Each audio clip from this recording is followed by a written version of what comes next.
জীবনে কখনো কখনো থেমে যাওয়া মানেই শেষ নয়, বরং নতুন করে শুরু করার অপেক্ষা। আজ আমরা কথা বলবো এমন একজন মানুষের, যে পড়াশোনা করে বহু বছর বসে থেকেছে, কি করবে জানতো না, কিন্তু হাল ছাড়েনি। সেই মানুষটি হলো ঝাড়খণ্ড রাজ্যের অন্তর্গত জামতাড়া জেলার বাগডহরি থানার একটা ছোট্ট গ্রাম কাঁকড়াশোলার শান্তিময় মাঝি।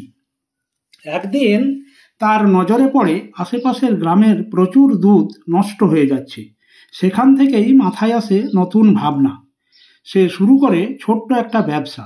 নিজের গ্রাম আর আশেপাশের গ্রামের মানুষের কাছ থেকে দুধ সংগ্রহ করে, সেই দুধ জাল দিয়ে ফুটিয়ে তৈরি করে খোয়া, আর সেই খোয়া পাঠানো হয় দেওঘরে। সেখানে তৈরি হয় বিখ্যাত দেওঘর পেড়া। ধীরে ধীরে তার খোয়া ব্যবসা ছড়িয়ে পড়ে। গ্রামের অনেক মানুষও এই উদ্যোগের সঙ্গে যুক্ত হয়।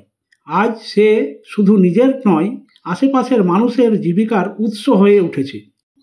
তার গল্প আমাদের শেখায়, সাহস আর একটু বুদ্ধি থাকলেই সাধারণ একটা আইডিয়া থেকেও বদলে ফেলা যায় জীবন। আজ এখানেই শেষ করছি। এরকম আরও নতুন নতুন মানুষের সাফল্যের গল্প শুনতে চ্যানেলটিকে আজই সাবস্ক্রাইব করুন, আর একটা লাইক ও শেয়ার করতেও ভুলবেন না যেন। আপনারা সবাই খুব ভালো থাকবেন। ধন্যবাদ।